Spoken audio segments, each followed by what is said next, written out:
And then they usually have a theme, which is longer, and the theme will be all screwed up somehow too. It'll be a play on words, so they're fun. You ever do like the ones in the Tulsa paper? I don't take the Tulsa paper anymore, but it used to. And I think that's what my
Good morning, everybody. How y'all doing this morning? How about this group here? How are you doing? Thumbs up? We got a thumbs up? That's great. What's that groaning about? Who gave... Look, there's always one. There's always one. Look, I'd like to welcome everyone to Hope Unitarian Church. It's so wonderful to see you all today. I'm Justin McCreary. I'm the minister here, and I'm just excited that we're together. If you're new to Unitarian Universalism, one of the things I always like to say is that we're covenantal, not creedal, in that our gathering has more to do with what we do together more than what we believe together. We can believe a myriad of different things, but what's important is how we are together. I think of the words of David Farink, one need not think alike to love alike. Love is the power that binds us together. It's at the center of our shared values. Being rooted in love, we believe that all human beings should be treated with dignity and respect. At Hope, we seek to transform ourselves in the world through community, service, and love. Whoever you are, whomever you love, wherever you are on your spiritual journey, in whatever your life circumstances, you are welcome here. At this time, I would invite everyone to rise in body or spirit as you feel called to sing the hymn of gathering.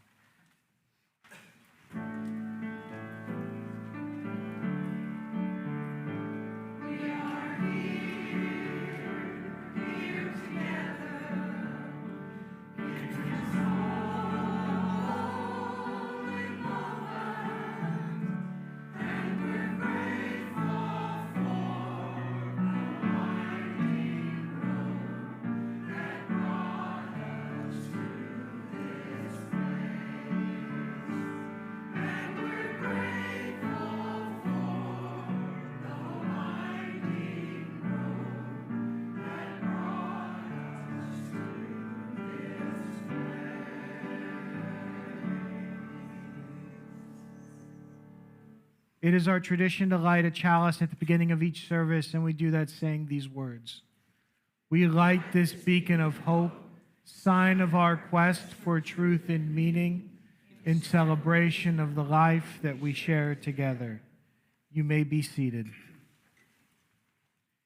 This invocation this morning is written by Reverend Tess Baumgartner.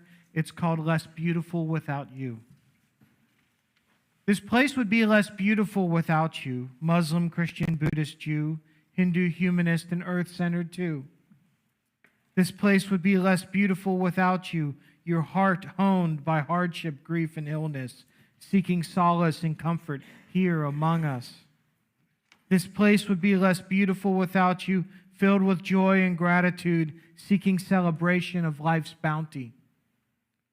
This place would be less beautiful without you, curious, inquisitive, asking questions, seeking transformations, emerging from within.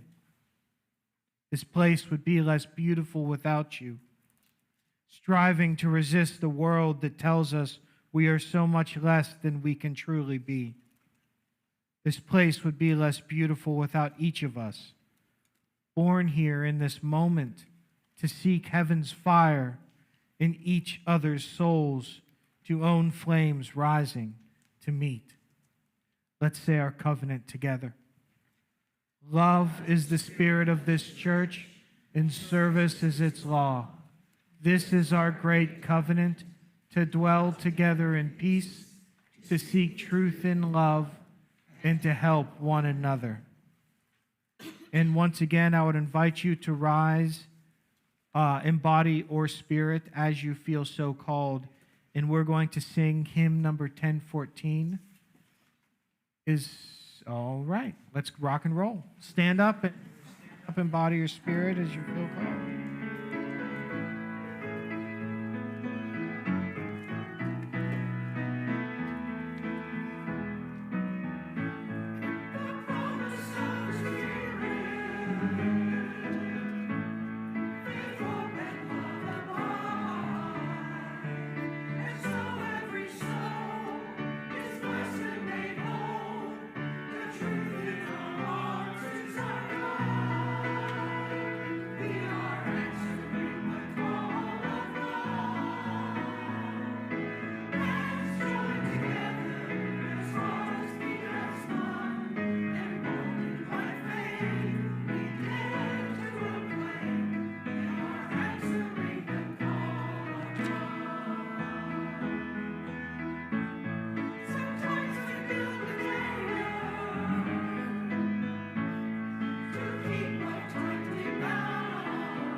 before we move on to our announcements, I want to say that I appreciate the lyric change to the song. And if you've been reading in your hymnals versus on screen, the lyrics were changed to recommend or to embody a less ableist view of what it means to love one another. And I really appreciate that. That's one of my favorite songs, and I always wondered how they were going to make that change. So it was wonderful to see that this morning. Thank you.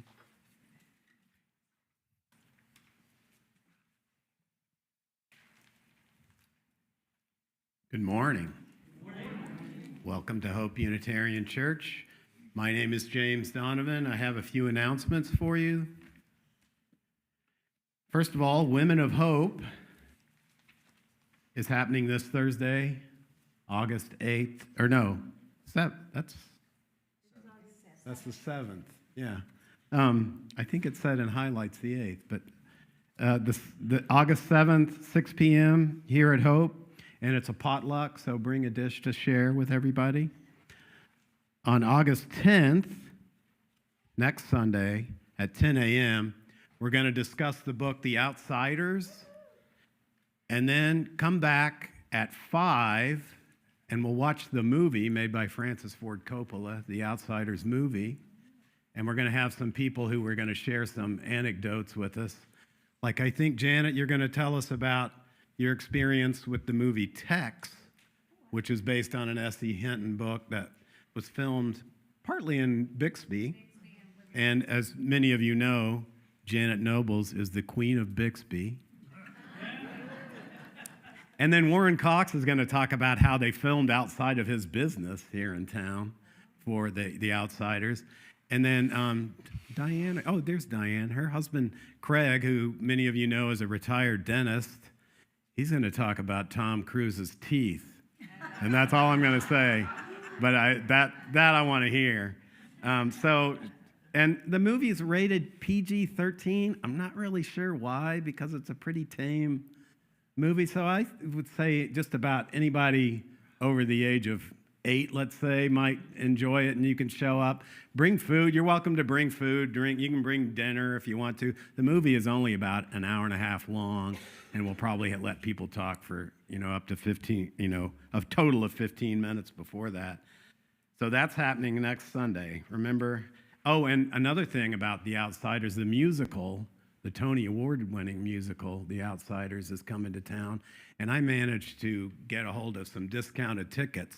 And they're discounted significantly because I realized that if you were buying them online on Ticketmaster, via the Performing Arts Center website, you would have to pay $111 for these tickets. But I have 4 left for $76 each. They're in the back of the mezzanine. If anybody's interested, hit me up.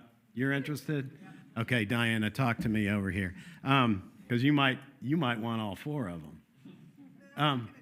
Okay. Well, because I just was thinking about your family. But anyway, let me know. Feed the Homeless sign up. It's going to be August 16th.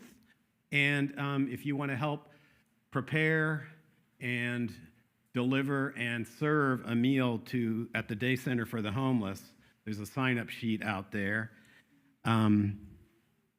We need visitor table volunteers. We're going to have a program council meeting August 12th at 7 p.m. here at the church. If you're involved, if you're a leader of a program or committee or a team here at church, you're invited to show up or have somebody from your organization show up. So you can get more information from Gail over there. August 24th is Women's Equality. We're going to celebrate Women's Equality Day at 10 a.m. in the Adult Forum. So check your highlights, your weekly highlights newsletter for more information about that. Finally, this man, Reverend Justin McCreary, has just finished his 3rd year with us here at Hope. So he's beginning year number 4, and I just want you to know that the first 3 Augusts, he ended up in an emergency room for one reason or another. So let's all keep your fingers crossed that this August he doesn't go to the ER. And I know I, for one, don't want to have to come up with a last-minute service replacement. Thank you.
Good morning. Today I won't pick on Justin since James already did. I know, that's why I'm going to give you a break. So today we're going to be reading the book We Are the Builders by Deepa Iyer. I chose this book because we all need encouragement to continue to forge ahead for better communities and a better world. This book is for you, the dreamers, the helpers, the healers, the truth tellers, the bridge builders, for those asking, what can I do and where do I begin? In the Unitarian Universalist faith, we believe that each of us has a role to play in creating a world where all people are free and all communities are whole.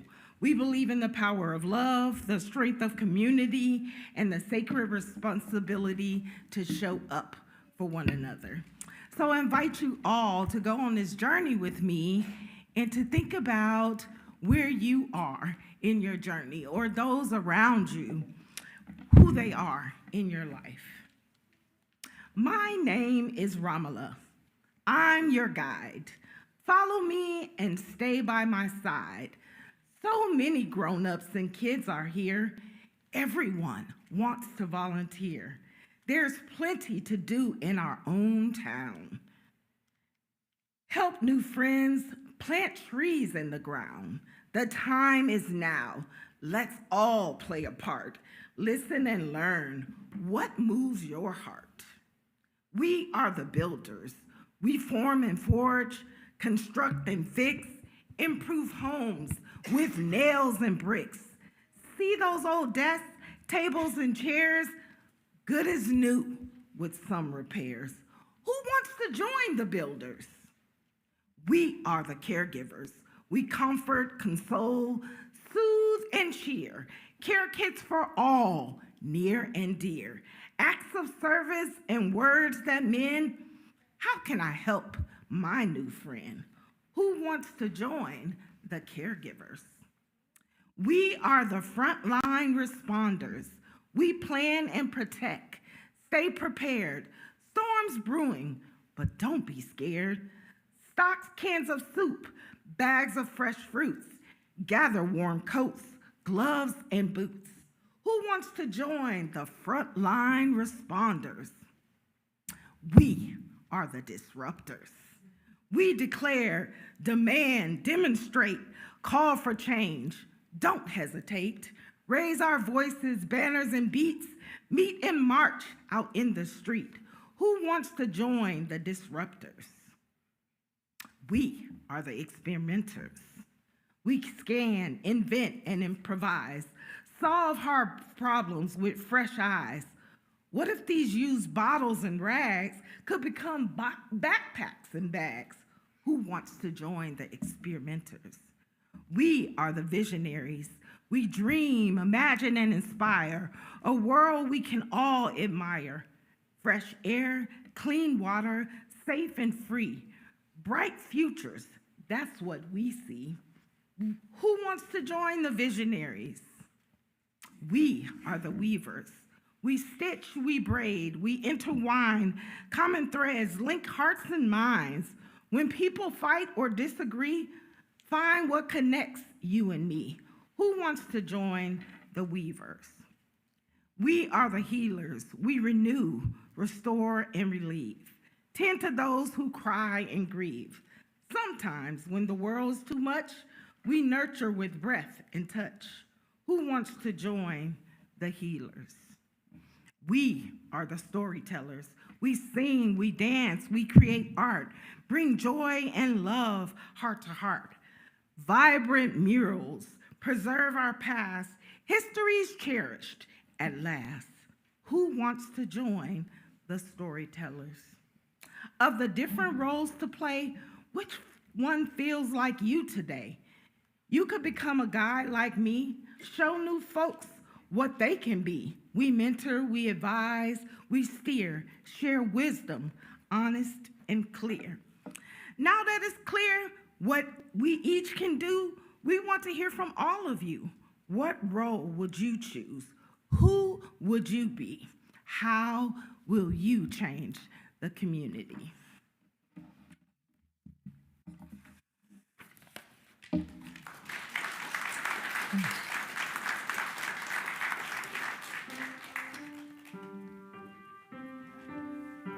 Go now in peace.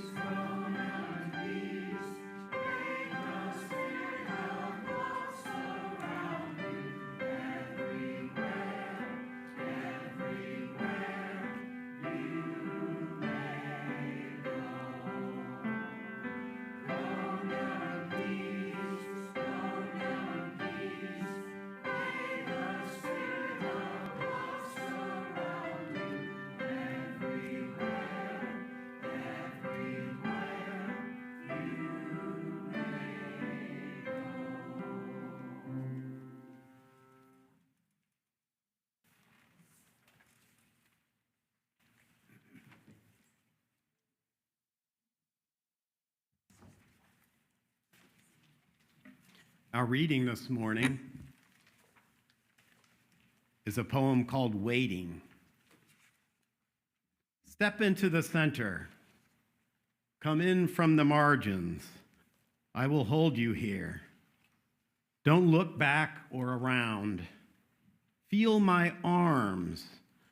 The water is rising. I will hold you as you tremble. I will warm you. Don't look out or away. Life is in here between you and me. In this tiny space, where I end and you begin, hope lives. In this precious tiny space, no words need to be whispered to tell us we are one. You and I, we make the circle if we choose to. Come, step in. I am waiting for you.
Dios tiene, nada le falta, nada te turbe, nada te espante, solo Dios basta.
Everybody ooh with us.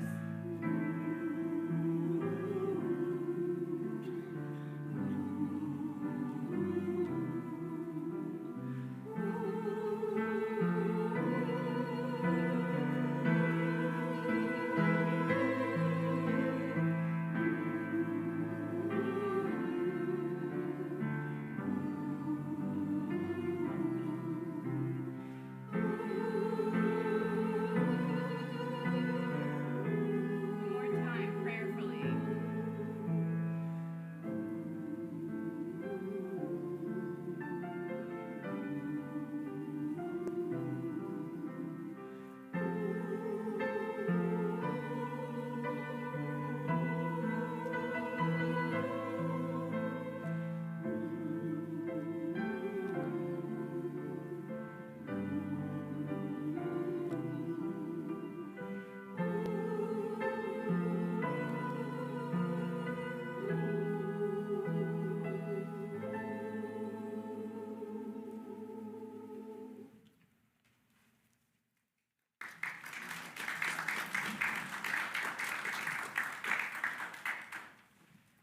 I love when we can ooh together.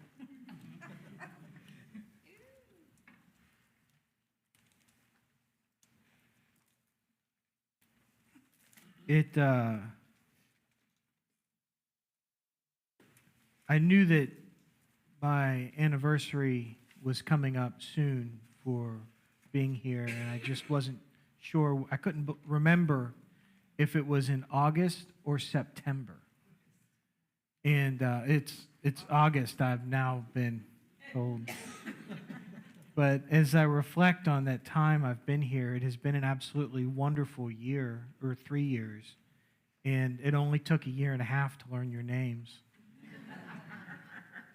But it has been an absolutely joyful place, and I think back to those early conversations I had with the search committee, and I still to this day thank every one of you who reached out and found me to be in this place.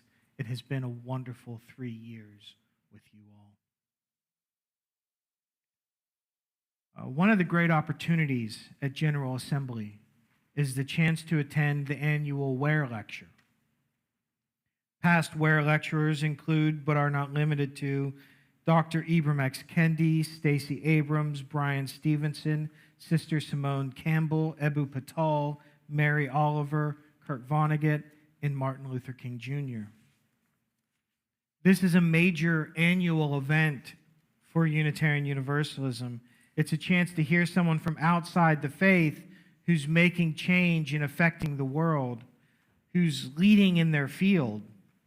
I remember the first time I heard a Ware lecture, it was Ebu Patel, and we were in Louisville, Kentucky, and I immediately bought his book following his lecture. And his book changed the way I understand working with youth and why I know it's important that we dedicate so much time working with children when they're young and giving them a place that they can be accepted. It became so central to me that you might have heard me quote him during sermons. I've quoted him 3 or 4 times in the time I've been here. But I quote a lot of people so I can understand if that didn't stick out. The Ware Lecture brings heavy hitters, thoughtful speeches that are intended to change the way we approach life. This year was no different. This year's lecturer was trans journalist and activist Imara Jones. In her lecture, she began by doing something that I love to hear, and I do every now and again when I can emulate it, and that's draw a line of connection between things that happened over time to get us to where we are. And she opens in her Ware lecture saying this: one of the things that is most interesting, and I don't think people think about it, is the way in which trans politics have played in bringing us to this moment, which means there is no way to save democracy without standing up for trans rights. It literally is an impossibility. Because everywhere around the world right now, anti-trans politics are the drum major. You show me anti-trans politics and its sister, anti-gender politics, and you can see the authoritarian regime, which has already taken hold or is already on its way. I had to think hard about this statement. Over the times, I've sort of not paid close attention to how things have taken hold in other, let's say, political systems and regime changes. It made me want to look into her statement made me want to look into historically totalitarian regimes and considered how they treat trans people. In preparation for this sermon, I learned that transgender culture flourished in 1920s Germany, and that Berlin had become the queer capital of the world. 1920s Germany touted the first opportunities for gender-affirming care. In fact, the first woman to ever receive sex reassignment surgery took place in the Institute for Sexual Science in Berlin. Berlin and many German cities had multiple clubs, not just gay clubs and bars, but a very active trans scene. I guess she was correct when she said in a Time magazine article in 2020, this is Imara Jones, that trans people are not new. We've been here. We've always been here. As long as there have been recorded human history, we've always existed, but we've been written out of the human story.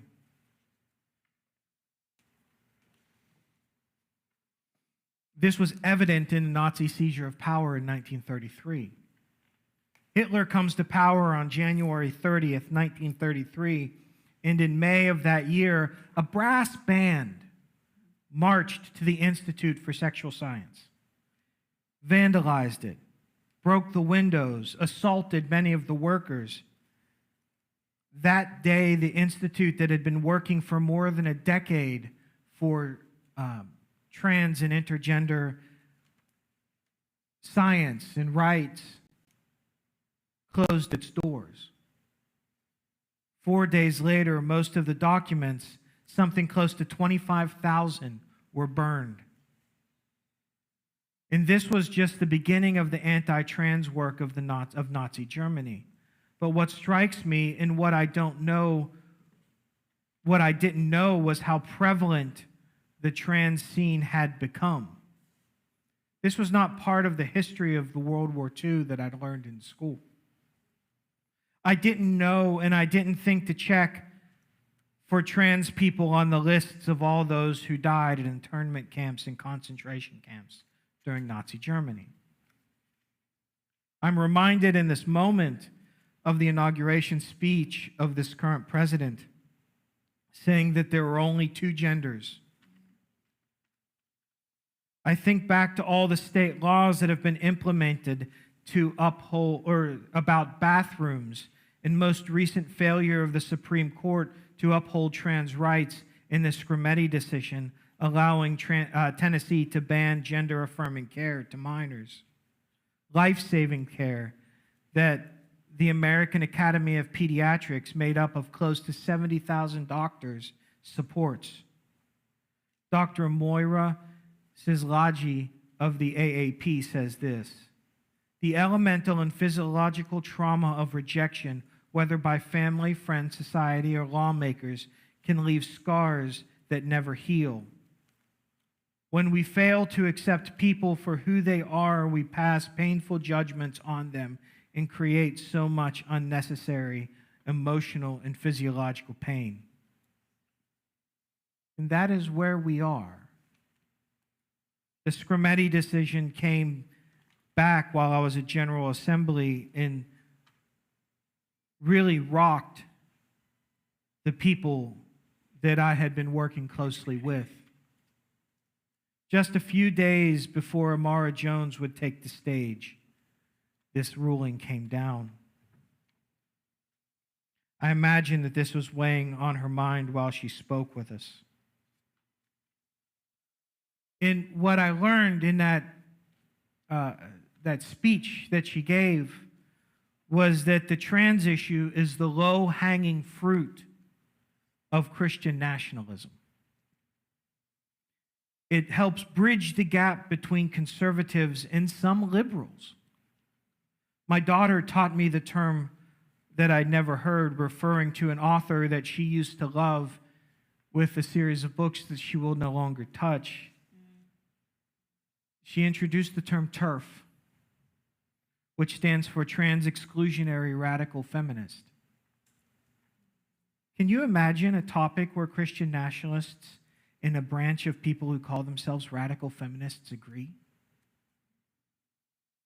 See, the religious right has weaponized homophobia and transphobia, and in doing so weakened the seals on the door that separates church and state. How can this be, knowing that the science around gender-affirming care is solid and the organizations that oppose it are all religious in nature? One of the things Amara said was that there had been 50 years of work in trans care, in trans-affirming care, and if you count back to the Institute in Berlin in the 1920s, you find more decades of work along trans-affirming care.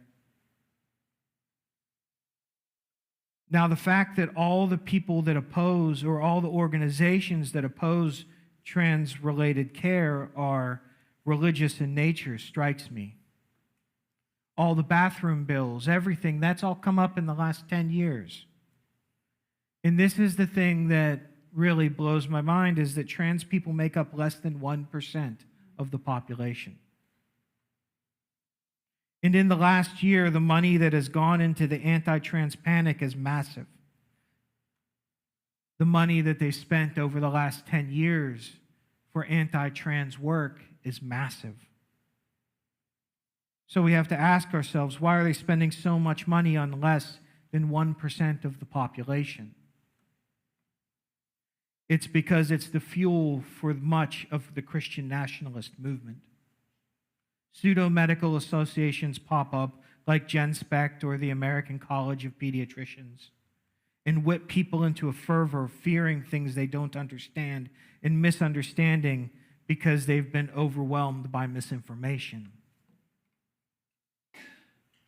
So when I began writing this sermon, this was a different sermon, which happens a lot. But strikingly, if you look at my title, To Be More Perfect, We Must Be More Diverse, I'd planned on speaking much more broadly to the concept of diversity. I was making, in my allusion to the preamble of the Constitution, I was going to make references to DEI, to all that stuff that's going on at the top levels of government, that by making this allusion to the preamble of the Constitution, which says, "We, the people of the United States, in order to form a more perfect union, establish justice, ensure domestic tranquility, provide common defense, promote the general welfare, and secure the blessing of liberty to ourselves and our posterity, to do ordain and establish this Constitution for the United States of America." And that was my plan, was to start there and work out in the money that was lost. I read an article this morning that Google has stopped funding a lot of its DEI organizations. But something changed when I reviewed the Ware lecture from this past year. Amara Jones would tell us that the panic around trans people has been engineered. And as I said before, weaponized as a lockpick against the separation of church and state.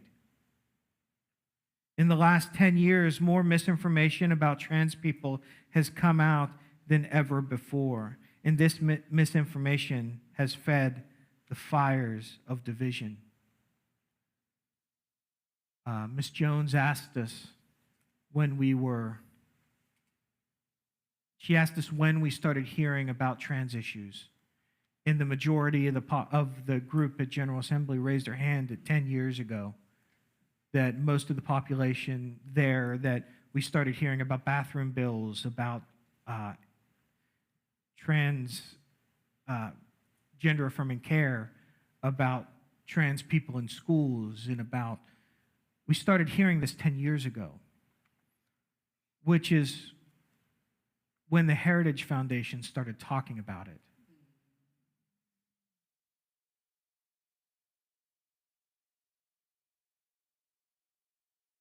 And over time, they've learned how to create strange bedfellows. So what do we do? What do we do about it? It begins with supporting trans people and the entire LGBTQIA+ caucus. We support them first by building relationships with them and the organizations that they support. We support the organizations they support. We find opportunities to donate to those places of our time, talent, and treasure. And then I want to go back to the reading that we started with today, that James so eloquently read for us. This is Waiting by Reverend Marta I. Valentin. Step into the center.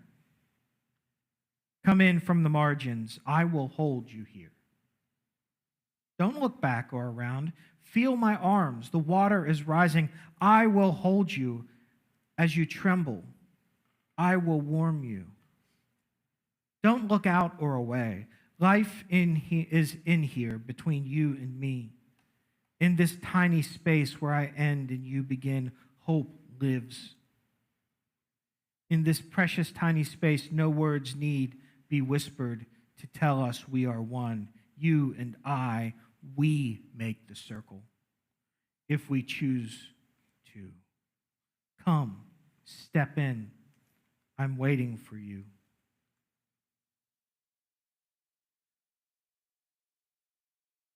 If you know Marta, Marta talks a lot about marginalization.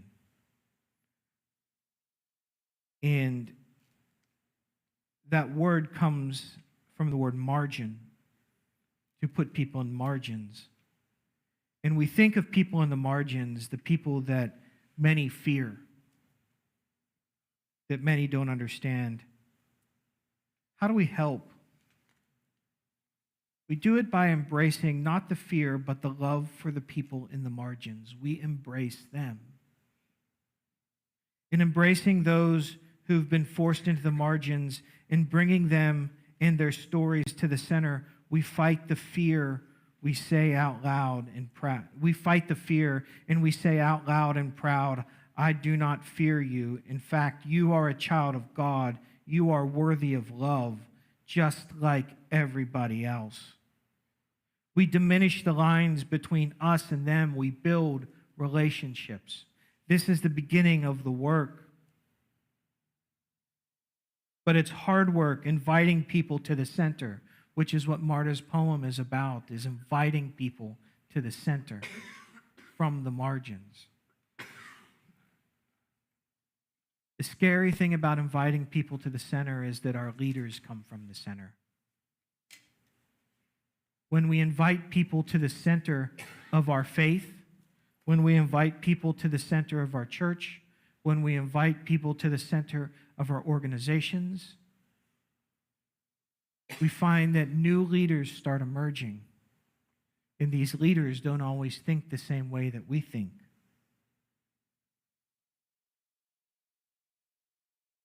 In our leadership, representation matters. In our pulpit, representation matters. In our friendships, representation matters. See, it's by building these relationships that we begin the work, and I just say begin the work of helping create safe spaces and safe places for trans, non-binary, for the LGBTQI caucus, for African Americans, for undocumented peoples. We build relationships, and then it is in those relationships that we build the future, because we create our organization together with them. We hear their voices. We hear their actual concerns. We don't have to assume. We don't have to make decisions for them. We bring them to the center, and they can tell us what decisions they need, what things they need. So I want to close this sermon with Marta's words. In this precious, tiny space, no words need be whispered to tell us you and I, we make the circle if we choose to. Come, step in. I'm waiting for you.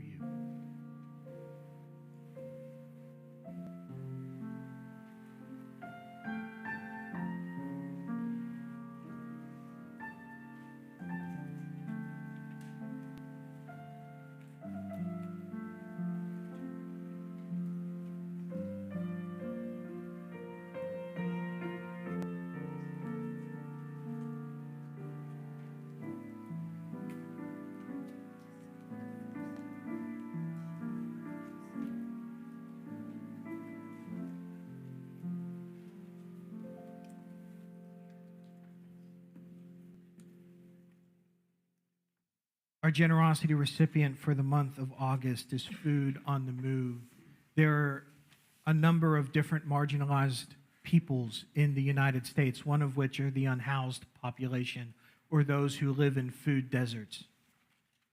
Food desert is a place where someone can't access food, where they have to travel too far to get to a grocery store, so that they have to take multiple bus lines or even one bus line She said this morning, can you imagine with a child trying to hop on the, she said 3 kids, trying to hop on the bus, do your grocery shopping at a grocery store, then come back, and how much time that should take. Food on the Move seeks to reduce the space between these different food deserts. So at this time, you can give to Food on the Move by writing in the generosity in the memo line of your check, or donating cash to the collection. Also at this time, if you would like to pay your pledge, you can do that by just leaving your check in the collection or by putting cash in one of the envelopes that is provided. At this time, this is one of the ways that we show love. This is one of the ways we center love. This is one of the ways we work to bring marginalized people to the center. So I ask that you give in hope for the future.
We build on foundations we did not lay. We warm ourselves at fires we did not light. We sit in the shade of trees we did not plant. We drink from wells we did not dig. We profit from persons we did not know. We are ever bound in community.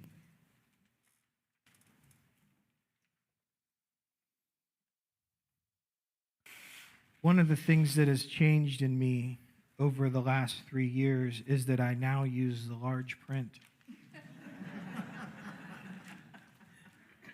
book. So as we close today, I would invite you to sing 128 with us, For All That Is Our Life, and I would invite you to rise in body or spirit as you feel called.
Let's close with the extinguishing of the chalice.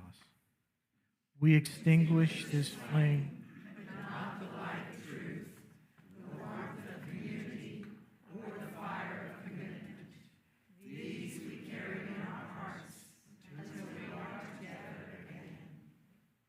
This place would be less beautiful without each of us. Born here in this morning, we seek heaven's fire and teach others' souls our own flames rise to meet. Thank you for being here, and go in peace.